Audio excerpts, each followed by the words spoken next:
Inilah kami, sang pengubah negeri. Guru bergerak pasti, berbagi dan mengabdi, religi dan mandiri, solusi untuk negeri. Assalamualaikum warahmatullahi wabarakatuh. Alhamdulillahirabbil alamin wa bihi nasta'inu ala umuri dunya la haula wala quwwata illa billahil aliyyil azim. Amma ba'du. Yang saya hormati Bapak Pengawas TKSD Kecamatan Muara Besi, Bapak Saparudin. Yang saya hormati Ibu Ketua KKD beserta pengurus. Yang saya hormati Bapak Kepala Sekolah yang tergabung dalam rayon KKD Pancasila. Dan yang saya hormati Bapak Ibu guru hebat yang tergabung dalam rayon KKD Pancasila. Pertama-tama marilah kita ucapkan puji syukur kehadirat Allah Subhanahu wa taala karena atas limpahan rahmat-Nya lah pada pagi menuju siang hari ini kita masih diberikan kesehatan sehingga dapat berkumpul di ruang SD 88 1 Sungai Rumbai untuk mengikuti kegiatan rutin KKD Sungai Rumbai untuk mengikuti kegiatan rutin KKD setiap 1 bulan sekali. Salam tak lupa kita hadiahkan kepada junjungan kita Nabi besar Muhammad Sallallahu Alaihi Wasallam dengan lafaz Allahumma sholli ala Sayyidina Muhammad wa ala ali Sayyidina Muhammad. Semoga dengan banyak bersolawat kita semua mendapatkan syafaat dari beliau di yaumil akhir nanti. Amin, amin ya rabbal alamin. Baiklah Bapak Ibu, saya berdiri di sini bukan berarti menggurui Bapak Ibu semua. Izinkan saya di sini untuk berbagi pemahaman atau diseminasi tentang budaya positif yang telah saya pelajari selama mengikuti program Guru Barat. Di sini saya sebagai SPD selaku CGP Angkatan 9 Kabupaten Batanghari dengan Bapak Fasilitator Bapak Lombok Mani MPD dan Ibu Pengajar Praktik Ibu Rini Astuti MPD. Baiklah Bapak Ibu, untuk memulai kita lakukan ice breaking karena sudah dari tadi duduk baik ya Bapak Ibu ya. Saya minta Bapak Ibu semuanya berdiri. Mohon.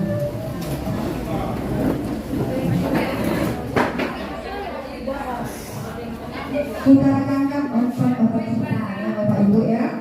Kita goyang sama-sama.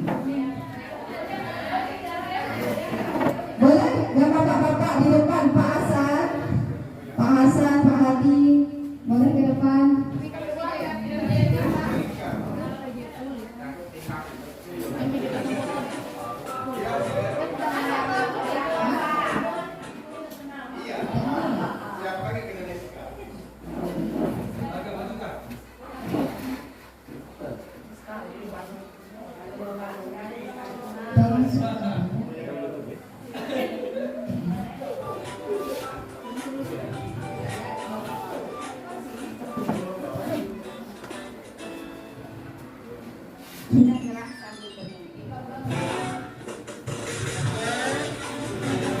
Ayo Bapak Ibu.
pemahaman tentang budaya positif, sebelumnya saya ingin membuat kesepakatan.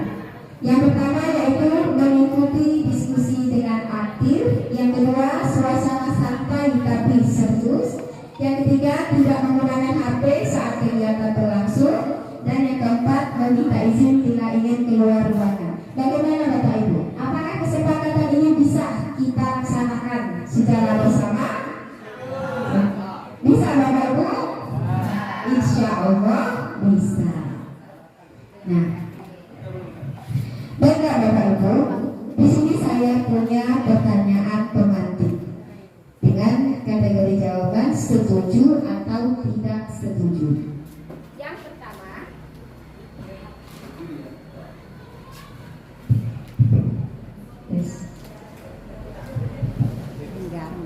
Yang pertama, hukuman dapat mendisiplinkan anak. Menurut Bapak Ibu, setuju atau tidak setuju? Setuju atau tidak setuju? Setuju. Oke. Yang kedua, pemberian hukuman dengan hal positif seperti membaca atau membersihkan halaman sekolah dapat meningkatkan disiplin anak. Setuju atau tidak setuju? Setuju. Oke, kita lanjut yang ketiga. Memberi penghargaan itu dapat meningkatkan motivasi belajar anak. Setuju atau tidak setuju? Setuju. Setuju semua ya. Tepuk tangan untuk kita semua.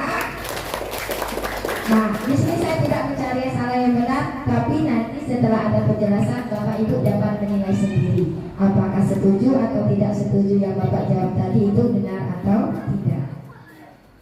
Nah, di sini yang pertama yaitu tentang perubahan paradigma. Perubahan paradigma, misalkan ada A dan B. A ini misalkan Bapak Ibu dan B itu adalah teman dari Bapak atau Ibu. Nah, ada A, buatlah sebuah kepalan tangan, ibarat Bapak Ibu. Bayangkan sesuatu yang sangat berharga ada dalam genggaman Bapak. Entah itu berupa rahasia atau sesuatu yang sangat berharga bagi Bapak Ibu ada di dalam kepalan genggaman Bapak Ibu. Nah, teman Anda ini yang B itu berusaha dengan sekuat tenaga, dengan berbagai cara, bisa memujuk, mengancam, menghardik, merayu, bahkan menyuap. Bahkan dikasih dulunya Bapak Ibu suruh buka kepalan genggaman tangan Bapak Ibu. Nah, apa yang terjadi?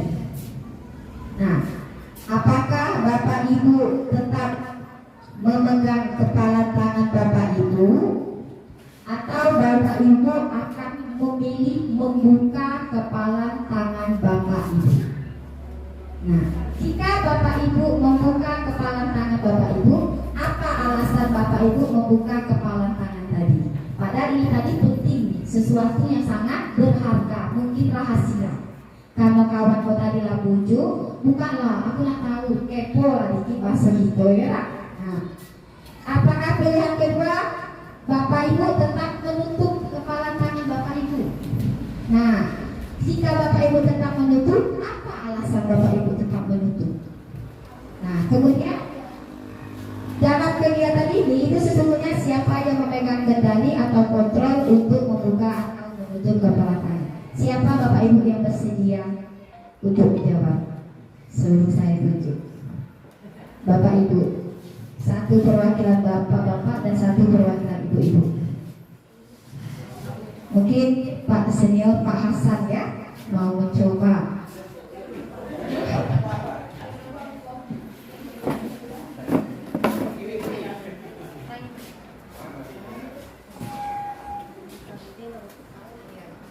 Coba saya ingin tahu, jika Pak Hasan yang berada di A tadi, Pak Hasan sedang menggenggam suatu rahasia, ada teman Bapak yang menyuruh atau merayu untuk membuka, apa yang akan Bapak lakukan? Seperti itu. Silakan Pak. Tidak, kita tidak mencari yang salah dan benar Pak. Di sini hanya untuk pemahaman.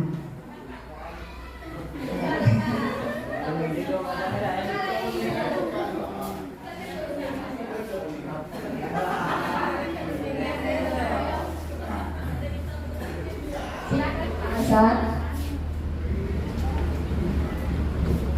Saya tidak tahu masalahnya.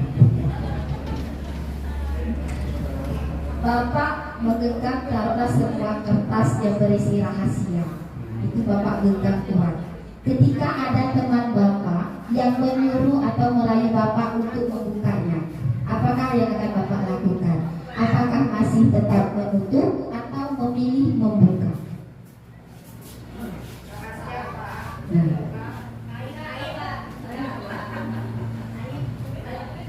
Kalau rahasia menyangkut pribadi, mungkin tetap saya tutup. Baik pribadi atau tidak pribadi, Bapak lebih memilih menutup. Oke, terima kasih. Tepuk tangan untuk Pak Hasan. Mungkin Ibu ada yang mencoba? Ibu Haza mungkin? Silahkan berpendapat.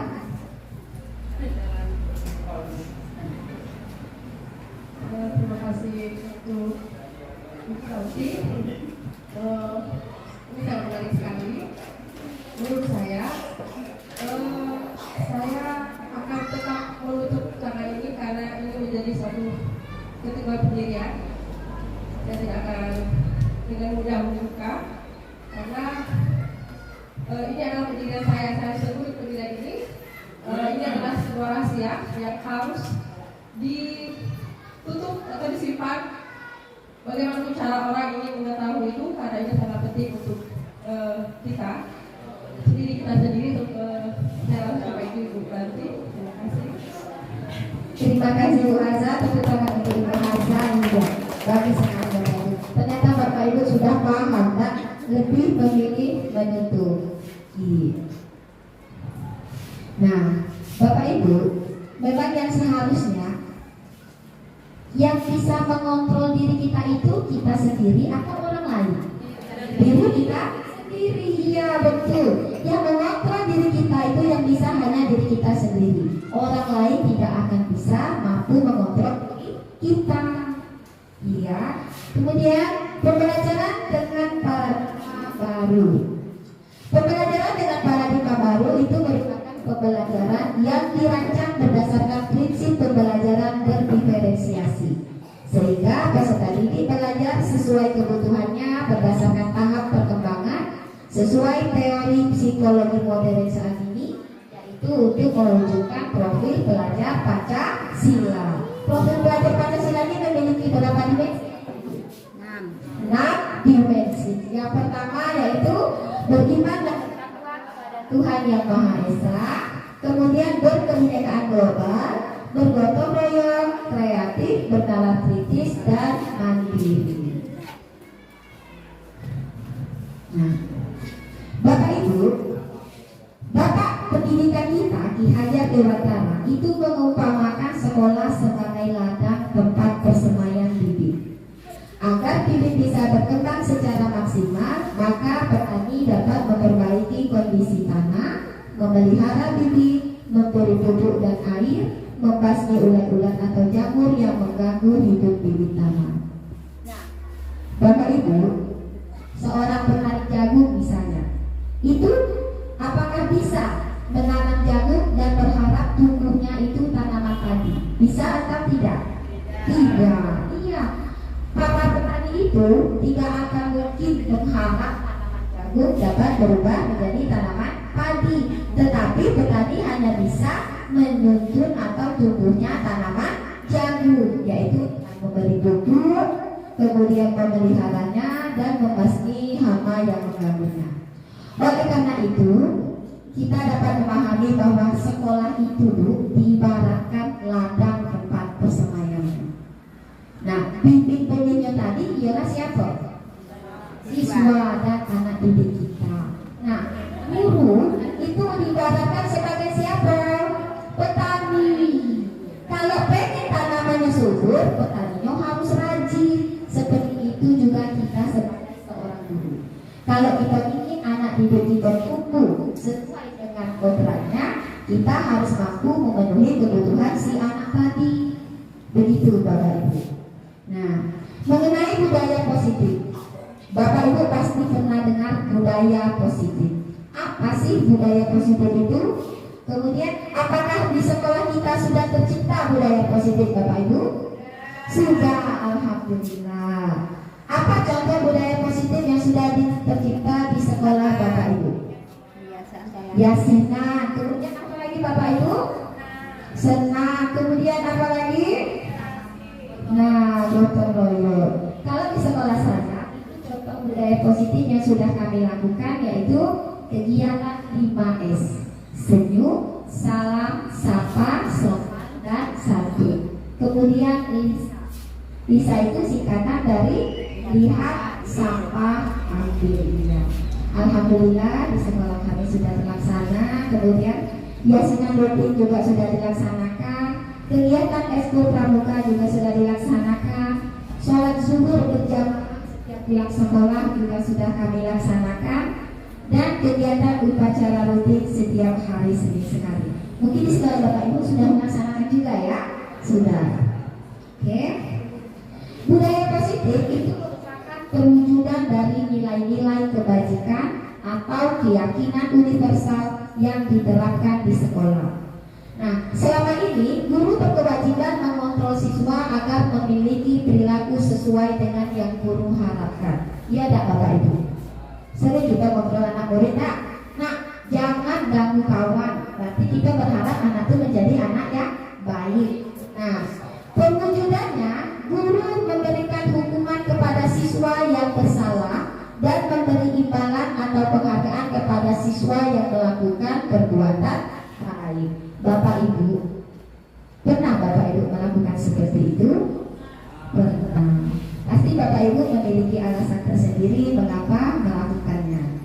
Nah, dalam konsep inti budaya positif itu ada disiplin positif, nilai-nilai kebajikan, motivasi perilaku manusia, hukuman dan penghargaan, keyakinan kelas, kebutuhan dasar manusia, 5 posisi kontrol, dan terakhir segitiga restitusi.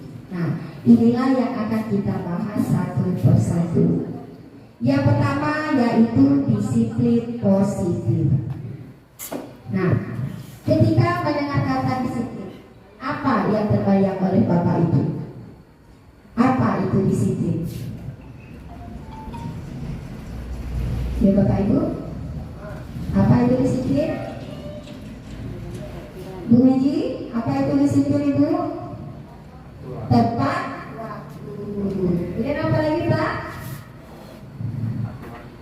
Aturan disiplin. Oke, kita coba buka. Disiplin itu berasal dari kata disiplin yang artinya belajar. Disiplin mengacu pada disiplin diri yang memiliki tanggung jawab terhadap apa yang dilakukannya berdasarkan nilai-nilai yang diyakini. Nah, disiplin positif juga merupakan salah satu cara penerapan disiplin yang bertujuan untuk menumbuhkan kesadaran serta memberdayakan peserta didik tanpa imbalan penghargaan, ancaman atau hukum. Nah, menurut Bapak Ibu, selama ini kita terkadang mendisiplinkan anak dengan memberi hukuman. Kadang anak yang melakukan suatu kesalahan langsung diberi hukuman. Apakah Bapak Ibu juga pernah melakukan seperti itu? Pernah. Saya sendiri juga pernah Bapak Ibu. Nah, sebagai pendidik, tujuan kita itu sebenarnya menciptakan peserta didik yang memiliki disiplin diri sehingga mereka berperilaku mengacu kepada nilai-nilai kebajikan universal dan memiliki motivasi intrinsik, motivasi yang berasal dari dalam diri anak tersebut dalam perubahan perilaku ke arah yang lebih baik. Nah, adapun nilai-nilai kebajikan yang ingin dicapai atau disepakati bersama itu terlepas dari suku bangsa, agama, bahasa maupun latar belakangnya yang kita kenal dengan profil pelajar Pancasila. Yang kedua, motivasi perilaku manusia. Nah, sebagai seorang guru, saat hadir tepat waktu ke kelas, misal bermain, kemudian guru masuk, Bapak itu apakah langsung menuju ke kelas? Iya atau tidak? Iya. Nah, apa yang mendasari Bapak Ibu langsung menuju ke kelas tersebut? Kesadaran diri, bagus ya. Kemudian apa lagi Bapak Ibu? Apakah takut dimarahi kepala sekolah?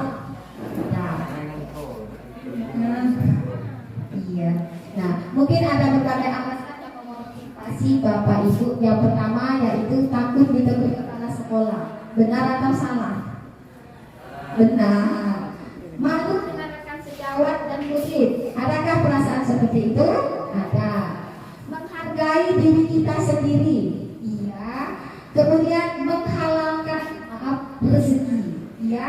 Iya, karena kita sudah berkomitmen ya Bapak Ibu. Apalagi yang baru-baru diangkat P3K ini ya Bapak Ibu, kita sama-sama. Kemudian menyadari tanggung jawab bahwa mengajar itu adalah tanggung jawab kita sebagai seorang guru. Ataukah ingin mendapat pujian? Apakah Bapak Ibu yang ingin mendapatkan pujian? Tidak. Nah, sebenarnya motivasi perilaku manusia itu ada 3 Bapak Ibu. Yang pertama yaitu untuk menghindari ketidaknyamanan atau hukuman. Yang kedua untuk mendapatkan imbalan atau penghargaan dari orang lain. Nah, kedua ini itu termasuk motivasi eksternal yang berasal dari luar diri, karena adanya rasa takut ditegur oleh kepala sekolah mungkin. Yang ketiga, untuk menjadi orang yang mereka inginkan dan menghargai diri sendiri dengan nilai-nilai mereka yang dipercaya. Nah, inilah yang ketiga inilah itu motivasi internal yang harus kita miliki sebagai seorang pendidik. Berikutnya itu hukuman, penghargaan, konsekuensi, dan restitusi. Nah, Bapak Ibu, pernah tidak Bapak Ibu mendapati siswa Bapak yang tidak membuat PR? Pernah. Apa yang akan Ibu Bapak lakukan saat mengetahui anak itu tidak membuat PR? Jawab jujur Bapak Ibu ya. Kita setuju. Apa yang akan Bapak Ibu lakukan kalau ada anak tak buat PR? Apakah langsung diberikan hukuman? Nah, apa yang akan Bapak Ibu lakukan? Nah, menanyakan alasan apa sih yang mendasari si anak tidak mengerjakan PR. Nah, di sini perbedaan antara hukuman, konsekuensi, dan restitusi.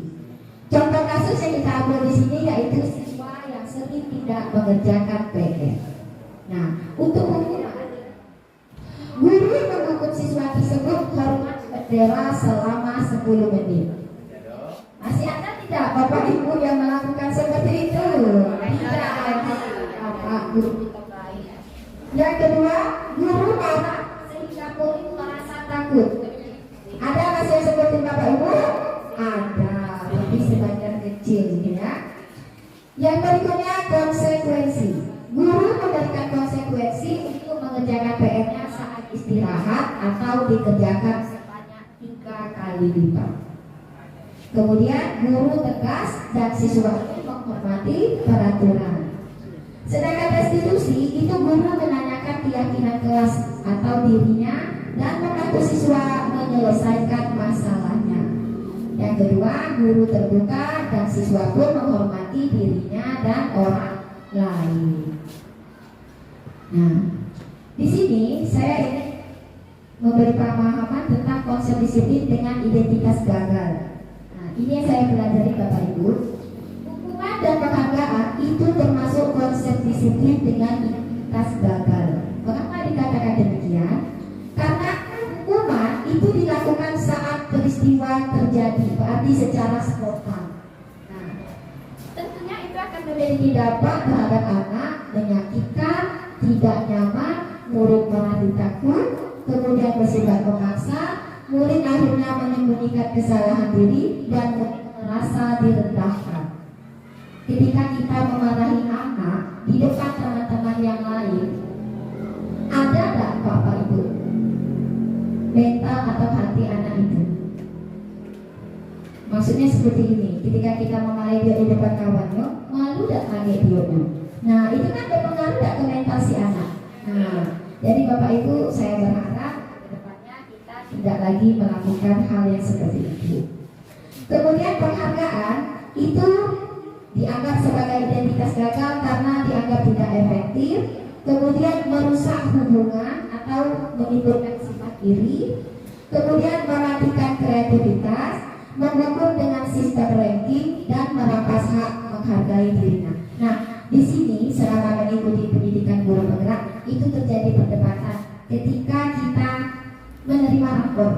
Kita kan memberi ranking kepada anak yang mendapat ranking diberikan hadiah. Iya tidak Bapak Ibu? Nah, menurut Bapak Ibu, yang kita lakukan itu sudah benar atau tidak? Sudah benar atau tidak? Benar. Pak Ibu, ada alasan tersendiri mengapa Pak Ibu mengatakan itu benar? Oh, dapat menjadikan motivasi bagi yang lain.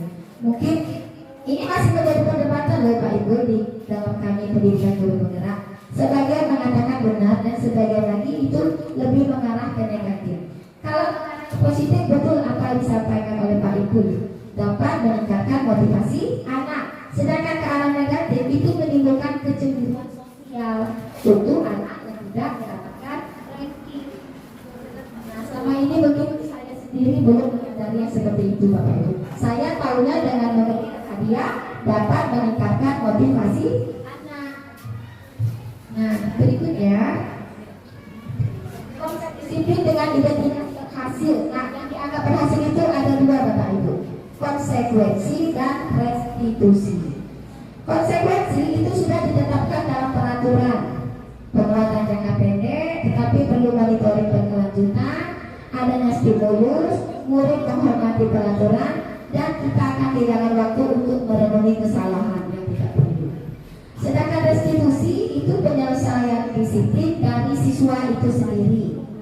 Dengan hasil, murid lebih bertanggung jawab untuk perilakunya, fokus pada pemecahan masalah jangka panjang, murid menghormati dirinya dan orang lain, kemudian teori kontrol atau dirinya memegang kontrol akan dirinya sendiri, dan terakhir murid bersemangat untuk memperbaiki kesalahan. Kita lanjut Bapak Ibu. Nah, mari kita diskusikan antara hukuman, konsekuensi, dan restitusi. Di sini soal pertama. Lari mengelilingi lapangan basket sebanyak 20 kali karena terlambat datang ke sekolah. Itu termasuk hukuman, konsekuensi, atau restitusi Bapak Ibu? Termasuk apa? Hukuman, benar. Yang kedua, membersihkan tumpahan air di meja tulis karena tersenggol. Itu termasuk hukuman, konsekuensi, atau restitusi? Konsekuensi. Bagus Bapak Ibu. Yang ketiga, mengganti kertas kawan yang tercoret. Itu apa? Konsekuensi. Yang terakhir, siswa yang sering terlambat masuk di jam pelajaran itu menemui gurunya untuk meminta maaf dan berjanji untuk disiplin. Itu termasuk kemana Bapak Ibu? Restitusi. Ya, tepuk tangan untuk Bapak Ibu. Sudah pintar Bapak Ibu ya. Nah, Bapak Ibu, di sini saya akan menjelaskan sedikit tentang dihukum oleh penghargaan. Nah, dihukum oleh penghargaan itu seseorang melakukan sesuatu karena ingin mendapatkan imbalan atau hadiah atau pujian. Jika seseorang tidak mendapatkan, maka timbul rasa kecewa dari dalam diri. Kemudian jadi penghargaan dan hukuman adalah hal yang sama karena keduanya sama-sama mengendalikan seseorang. Nah, contoh konkret di sekolah kita, anak-anak biasanya itu menjalankan peraturan itu karena apa alasannya Bapak Ibu? Karena takut. Nah, seharusnya kan itu tidak lagi dengan alasan rasa takut, tetapi dari dalam dirinya atau dari internal dirinya untuk selalu melakukan kebaikan. Berikutnya, keyakinan kelas. Di sini saya mempunyai 3 pertanyaan pemantik. Mengapa harus keyakinan kelas? Kenapa tidak peraturan kelas saja? Bapak ada yang bisa membantu menjawab? Mengapa harus keyakinan kelas, bukan peraturan kelas? Ibu Rizka bisa membantu menjawab?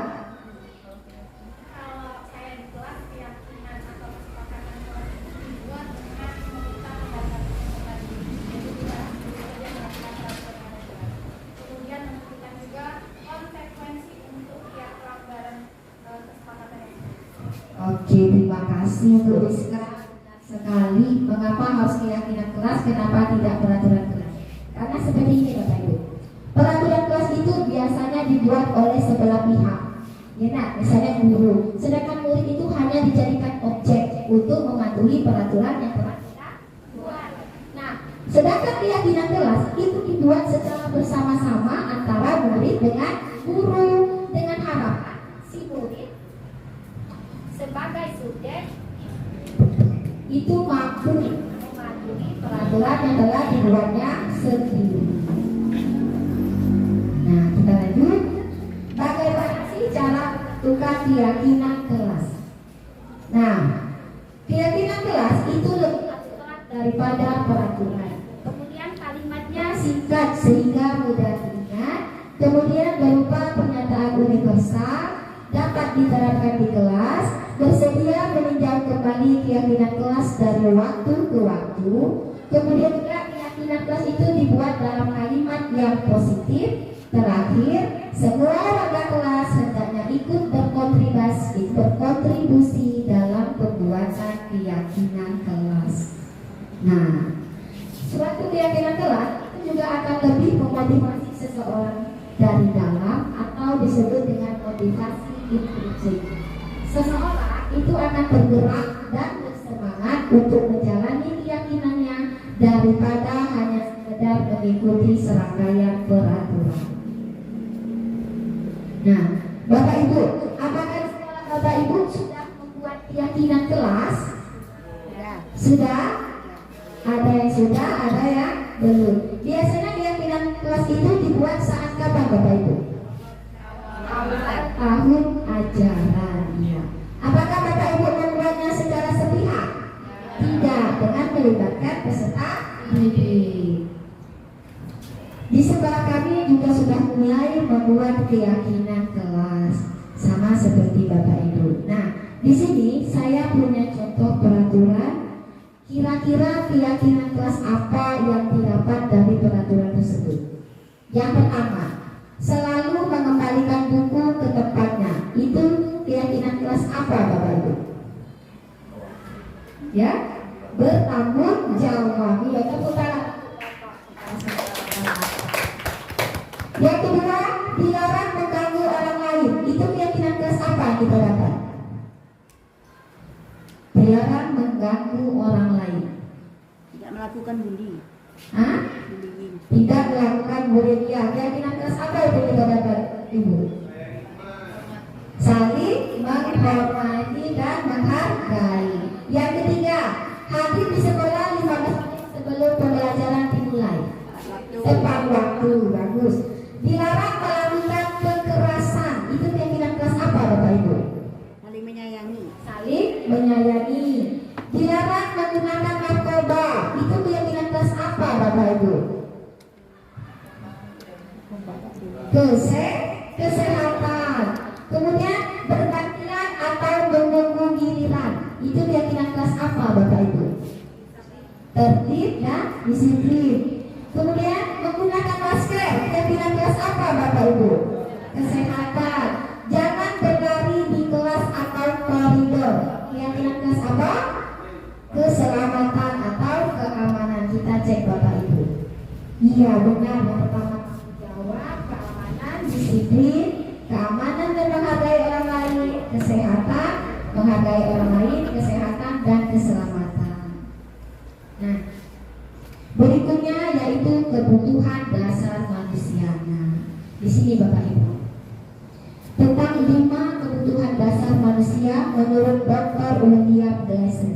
Yang pertama yaitu penguasaan. Yang pertama maaf Bapak Ibu. Yang pertama yaitu bertahan hidup. Yang kedua penguasaan. Yang ketiga kasih sayang dan rasa diterima. Yang keempat kebebasan dan yang kelima kesenangan. Nah, Bapak Ibu, di sini saya ada contoh soal. Dinda seorang anak kelas 3 SD. Begitu tiba di rumah, sepulang dari sekolah, dia menangis dan mengadu pada ibunya bahwa dia benci pada nurani dirinya. Ayo, dapat nomor nasi ya. Menurut Bapak Ibu, kebutuhan apa yang berusaha dipenuhi oleh Dinda jika jawabannya seperti ini Bapak Ibu guru bilang, aku tidak boleh bersenandung sewaktu mengerjakan tugas. Katanya kelas harus tenang, tidak ada suara, kan gak seru jadinya. Nah, itu nilai apa Bapak Ibu? Nilai apa? Kebebasan, betul. Berikutnya, Bima seorang anak TK selalu berlari kelas menuju jalan raya di depan sekolahnya yang ramai dengan kendaraan. Tingkahnya membuat guru Bu Ani menjadi bingung dan seringkali lari mengejarnya. Ada beberapa kemungkinan jawaban yang diberikan oleh Bimo. Nah, identifikasi kebutuhan yang ingin dipenuhi oleh Bimo. Aku senang main kejar-kejaran dengan ibu guru. Seru. Nah, kebutuhan apa yang diperlukan oleh Bimo, Bapak Ibu? Kesenangan. Iya, benar sekali. Sudah paham Bapak Ibu ya. Nah, kebutuhan dasar manusia itu adalah segala sesuatu yang dibutuhkan oleh manusia untuk mempertahankan keseimbangan kondisi fisiologis dan psikologis, di mana tujuannya yaitu untuk mempertahankan kehidupan dan kesehatan. Nah, berikutnya Bapak Ibu yaitu posisi kontrol. Nah, jika salah satu dari kebutuhan dasar manusia itu tidak terpenuhi, maka akan muncullah sebuah masalah. Nah, contoh kasus. Bayu saat jam istirahat meminta uang secara paksa kepada Rido dan mengancam agar Rido tidak menceritakan kepada siapapun. Ini sering tak kita jumpai di sekolah kita Bapak Ibu. Nah, apalagi yang kelas rendah ya. Nah, sehingga hampir setiap hari Bayu meminta uang kepada Rido. Akhirnya wali kelas Rido mengetahui hal tersebut. Jika Bapak Ibu sebagai wali kelas Rido, apa yang akan Bapak Ibu ucapkan kepada Rido? Bayu. Kepada si Bayu. Bapak Ibu, jika Bapak Ibu jadi wali kelas Bayu, apa yang akan Bapak Ibu lakukan?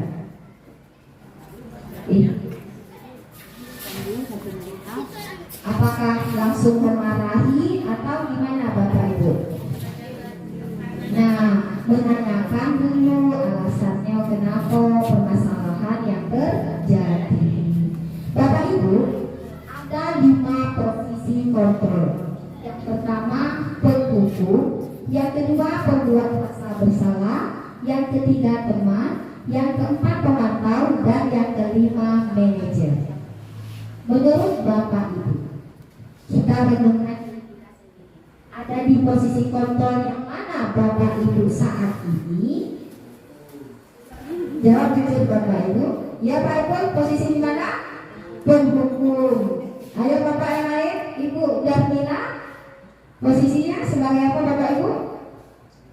Manajer. Ya Ibu Darmina, menurut Ibu posisi saat ini Ibu berada di posisi mana Ibu?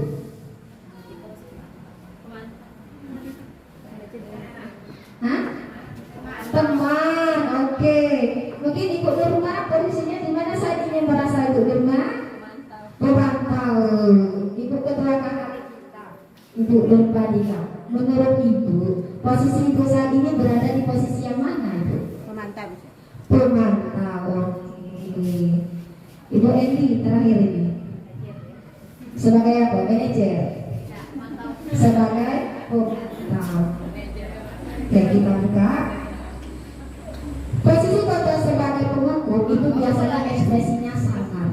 Nah, kalau membuat rasa bersalah itu manipulatif, bahasanya lembut tapi tajam, itu kata orang melekit langsung ke hati. Nah, kalau posisi teman itu positifnya guru dapat dekat dengan siswa, akan tetapi ada juga negatifnya itu, yaitu siswa hanya dengan guru tertentu saja. Kalau posisi pemantau itu guru memposisikan diri tidak memihak dan ikut terlibat menyelesaikan suatu permasalahan. Nah, alangkah yang lebih baiknya yaitu posisi sebagai manajer. Nah, di sini diharapkan guru berbuat sesuatu dengan murid, saling berkolaborasi, mengajak anak berdialog dan menemukan solusi secara bersama. Nah, contoh penerapan posisi 5 kontrol Bapak Ibu. Yang pertama yaitu dengan kasus siswa tidak memakai atribut lengkap saat upacara bendera. Nah, kadang ada anak saat upacara tidak memakai topi, kadang ada juga tidak pakai nasi, iya tak Bapak Ibu? Nah, kira sekolah saya. Yang pertama yaitu berkumpul, patuhi aturan sekolah, lalu berdiri di depan barisan. Dengan sama kita tadi ngomongnya, kalau dengan keluar rasa bersalah itu lembut. Berapa kali Bu Guru harus memberitahu kamu, Bu Guru kecewa sama kamu. Sedangkan di posisi teman, ayolah yang tertib, buat Bu Guru bangga. Kali ini tidak apa-apa kamu salah. Posisi pemantau, kamu sudah melanggar. Apa peraturan dan konsekuensinya? Yang terakhir posisi manajer, apakah kamu tahu kesalahanmu?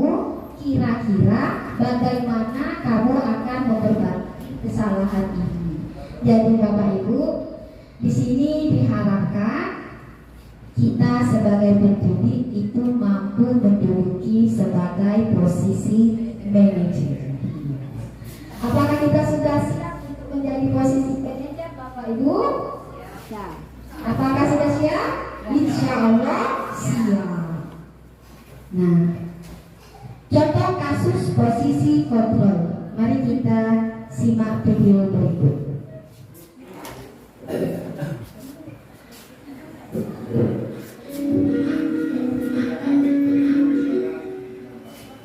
Salam bahagia Ibu dan Bapak Guru hebat.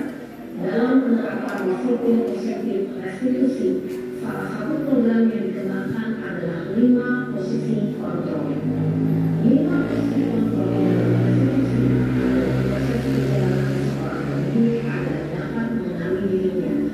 Pada video kali ini, kita akan membahas tentang 5 posisi kontrol yang dikembangkan oleh Dayat Dosen dan contoh penerapannya.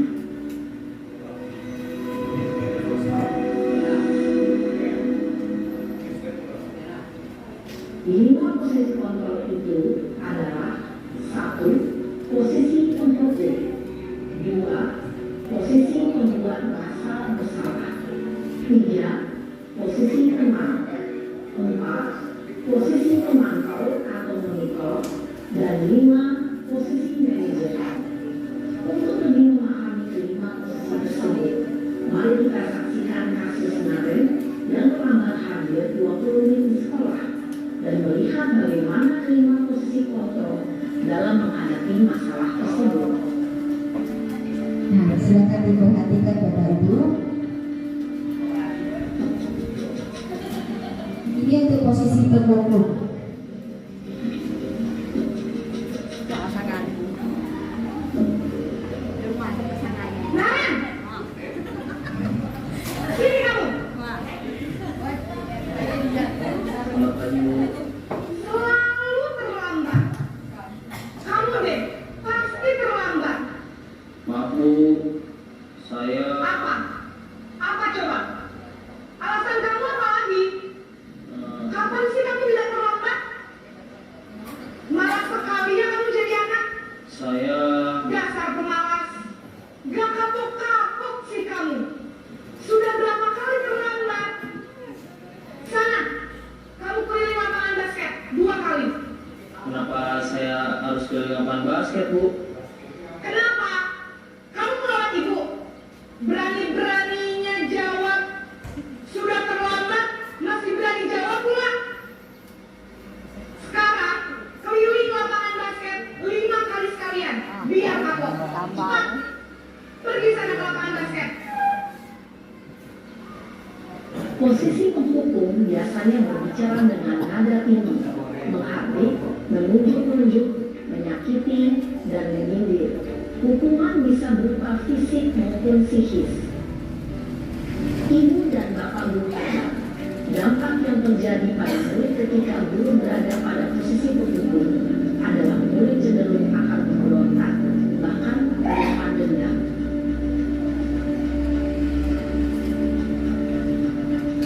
Ini posisi kedua Bapak Ibu, posisi pembuat rasa bersalah.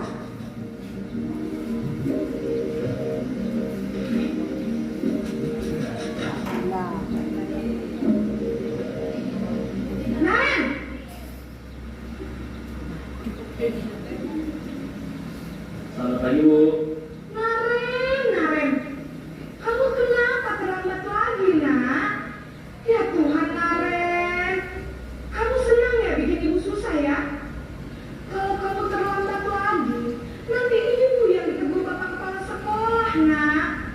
Disangka ibu tidak bisa membina kamu. Duh, gimana ini? Maaf Bu. Duh, Gusti Naren. Kamu suka ya kalau ibu ditegur bapak kepala sekolah? Terus, sekarang ibu harus tulis apa ini di buku absen? Ini kamu sudah sering terlambat loh. Ibu harus apa coba? Maaf Bu. Maaf sekali. Ya sudah, lain kali jangan bikin ibu susah lagi ya nak ya. Ibu tidak akan kuat lagi kalau kamu begini terus. Bisa jantungan kalau ibu ditegur bapak kepala sekolah. Sana cepat kelas. Maaf ya Bu. Maaf sekali. Posisi pembuat rasa bersalah berbicara dengan nada tenang, cenderung lembut. Namun kata-kata yang diutarakan membuat murid merasa menjadi orang yang gagal.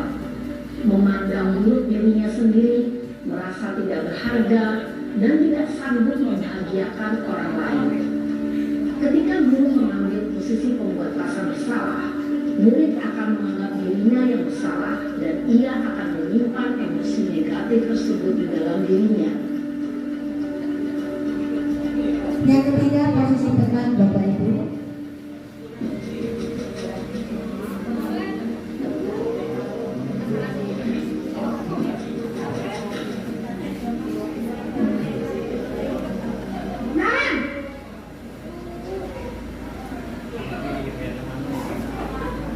Selamat pagi Bu. Wah, sudah jam berapa ini nak? Terlambat lagi ya sayang. Indonesia ya. Habis ibu saya belum bangunkan saya Bu. Kamu malah menyalahkan ibu kamu. Kamu bukannya anak yang larinya paling kencang. Kok terlambat sih? Iya Bu. Saya memang terlambat bangun tadi. Jadi biarpun saya lari kencang, tetap gak kekejar Bu. Ya sudah sana. Nanti lain kali larinya lebih kencang lagi ya. Biar gak terlambat lagi. Bikin seneng ibu. Demi ibu. Bisa kan? Bisa lah Bu. Ya sudah sana masuk kelas. Ibu beresin urusan absen kamu. Kamu ini ada-ada saja. Dalam posisi teman, guru berbicara dengan nada suara ramah, akrab, cenderung bersenda gurau untuk menjaga suasana tetap santai. Murid akan merasa senang, aman, dan akrab dengan guru. Identitas yang tercipta adalah identitas sukses atau berhasil. Namun, perlu diingat, karena ini masih dorongan eksternal, maka ada faktor ketergantungan dari murid kepada orang tertentu. Di sini, guru aksennya, sehingga di lain waktu, murid bisa berperilaku baik, namun hanya kepada orang-orang tertentu saja.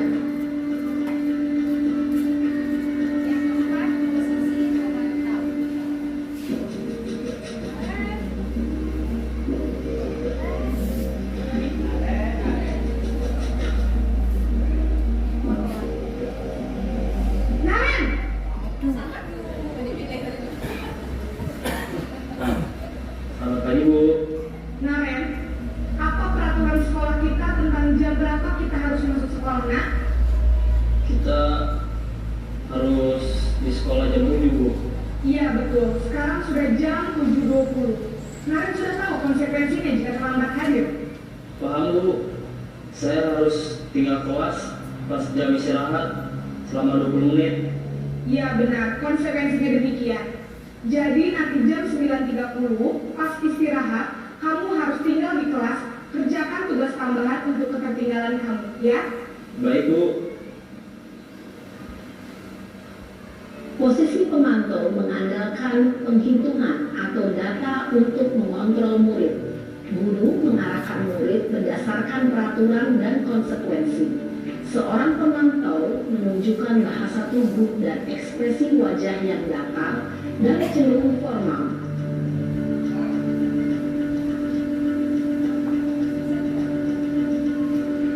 Terakhir, posisi manajer Bapak Ibu.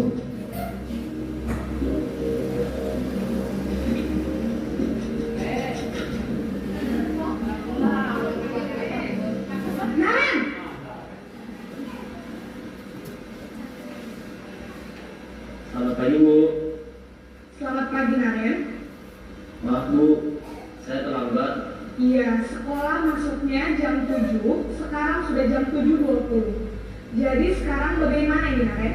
Maaf Bu, saya lupa setel alarm saya semalam. Baiklah, menurut kamu, keyakinan sekolah yang mana yang perlu kamu tingkatkan? Menghargai diri sendiri dan orang lain mungkin ya Bu. Setuju. Jadi, apakah Naren meyakini prinsip saling menghormati tersebut? Iya Bu, saya meyakininya. Apakah Naren bersedia memperbaiki masalah keterlambatan ini? Bersedia Bu. Bagaimana kamu akan memperbaiki masalah keterlambatan ini? Saya akan coba untuk tidak lupa menyetel alarm saya Bu. Baik, kalau Naren lupa menyetel alarm di rumah, ada orang yang kira-kira bisa bantu mengingatkan tidak? Ada Bu, kakak saya, Kak Emma. Ada lagi selain Kak Emma? Selain Kak Emma, ada ibu saya. Baik, jadi yang mengingatkan Naren adalah Kak Emma dan ibu kamu ya? Kira-kira akan mulai setel alarm kapan nih Naren? Setelah pulang sekolah, akan segera saya lakukan. Baik, jadi Naren akan setel alarm untuk bangun besok pagi dan akan diingatkan oleh kakak dan ibunda Naren ya? Ada lagi yang mungkin perlu dilakukan Naren? Agar tidak terlambat bangun lagi? Tidak ada Bu. Baik Naren, terima kasih untuk kerjasama kamu. Sekarang kamu perlu kembali ke kelas untuk belajar. Baik Bu, terima kasih. Posisi manajer adalah posisi kontrol yang disarankan untuk membimbing murid memiliki sikap disiplin yang positif, yaitu murid yang mandiri, bertanggung jawab, dan dapat memecahkan masalah. Tujuan dari posisi ini adalah agar murid dapat berefleksi atas tindakannya. Guru akan dengan tulus memberikan pertanyaan-pertanyaan bermakna, sehingga membuat murid dapat belajar dari kesalahannya dan mencari sebuah solusi untuk menyelesaikannya. Ibu dan bapak guru hebat, setelah mengamati adegan kelima posisi kontrol tadi, kira-kira posisi mana yang paling ideal? Posisi Baik Bapak Ibu, sudah jelas ya Bapak Ibu, dari kelima posisi kontrol yang menurut Bapak Ibu paling ideal itu posisi yang mana Bapak Ibu? Posisi sebagai siapa Bapak Ibu? Manajer. Mudah-mudahan kita sebagai guru mampu menjalankan posisi kita sebagai manajer agar tercipta suasana seperti yang diharapkan. Tidak ada rasa dendam dari murid dan kita pun juga akan merasa tenang. Yang terakhir Bapak Ibu, segitiga restitusi. Nah, dalam segitiga restitusi itu terdapat 3. Yang pertama yaitu menstabilkan identitas, yang kedua validasi tindakan yang salah, dan yang ketiga menanyakan keyakinan. Nah, di sini Bapak Ibu,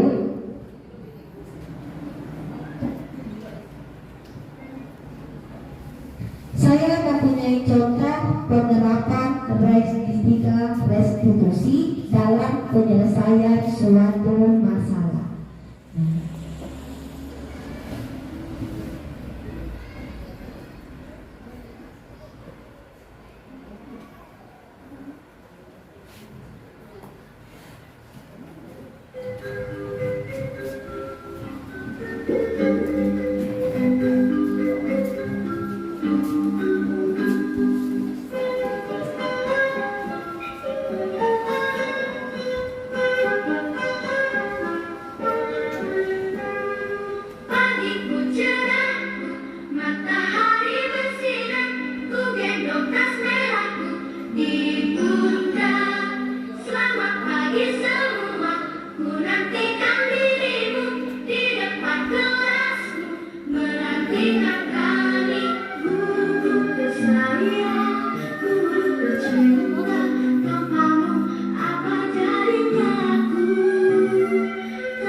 Terima kasihku, nyata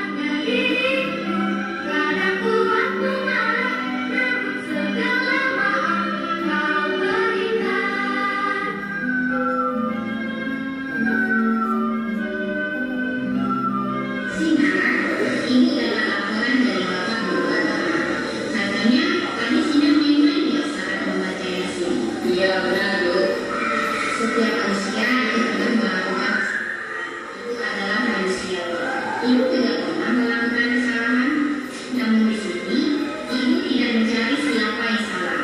Di sini kita sama-sama memecahkan solusi supaya Sinar tidak bermain dan mengganggu teman lagi saat membaca yasin. Kira-kira pasti Sinar punya alasan mengapa Sinar mengganggu teman saat membaca yasin?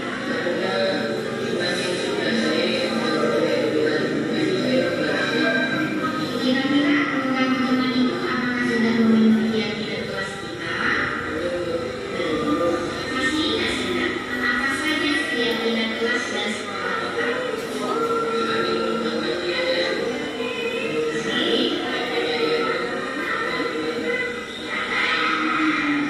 Lalu, langkah-langkah apa yang akan dilakukan agar Sinar tidak mengganggu teman lain saat membaca yasin?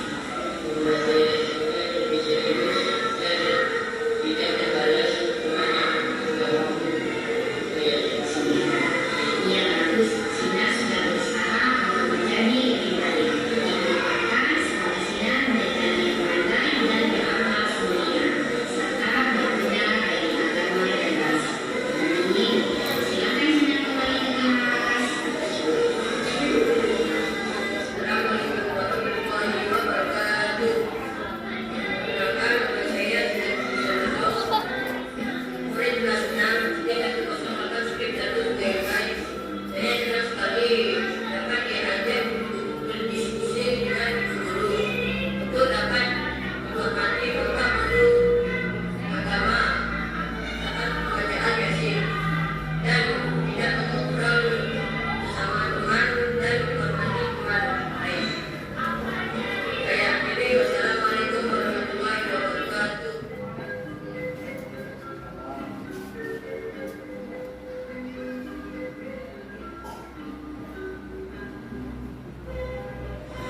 Tina tahu kenapa ibu hamil? Tahu apa yang Tina lakukan? Saya memarahi Setia. Kenapa Tina memarahi Setia? Karena saya buat kerjaan saya dari saudara saya dari tugas. Oh begitu. Wajarlah kalau Tina kesal. Kalau ibu ada di posisi Tina, ibu juga pasti akan berbuat hal yang sama. Lalu apa yang Tina lakukan terhadap Setia?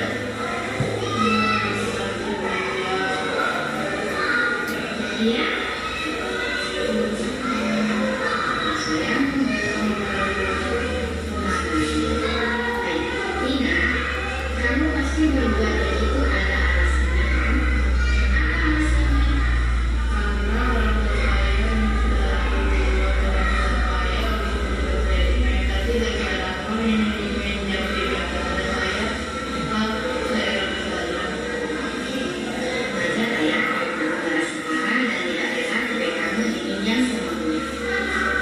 Ibu menghargai tindakan kamu yang dibuat tidak benar itu seperti membunuh Setia.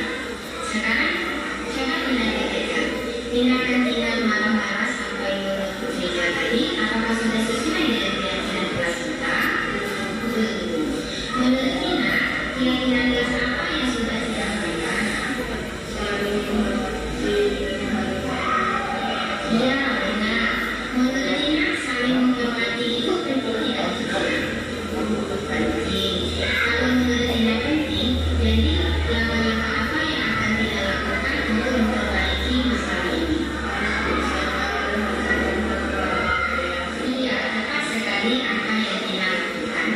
Semangat ya. Sekarang silakan kembali ke kelas. Nama saya Sinar Binti dari SD 1 Pasir Saya senang sekali diajak berdiskusi dengan ibu guru untuk mengendalikan diri terhadap anak-anak di kelas dan melakukan saling menghormati anak. Terima kasih.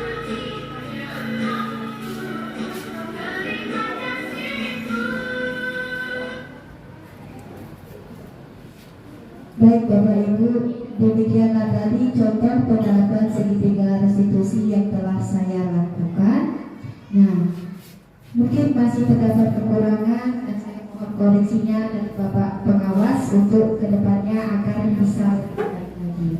Nah Bapak Ibu, harapan saya semoga budaya positif bisa terlaksana oleh semua sekolah, bukan di sekolah 108 Sungai Rumpai saja, tetapi di seluruh sekolah yang tergabung dalam Rayon KKI Pancasila. Nah, sehingga proses pendidikan berjalan dengan baik dan terbentuk profil pelajar Pancasila sesuai dengan tujuan pendidikan nasional kita. Akhir kata, satu buku, satu pena, dan satu anak, satu guru itu dapat mengubah dunia. Salam kolaborasi untuk semua kita guru hebat dalam Rayon KKI Pancasila. Dan Bapak Ibu, mungkin hari ini pemahaman yang dapat saya berikan, lebih dan kurangnya saya mohon maaf. Saya akui masih terdapat kekurangan dalam penyampaian saya, dan saya mohon kepada Bapak Pengawas untuk memberi penguatan terhadap apa yang saya sampaikan. Saya akhiri wabillahi taufiq wal hidayah. Wassalamualaikum warahmatullahi wabarakatuh.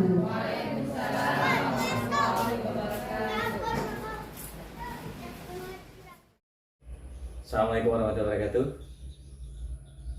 Budaya positif,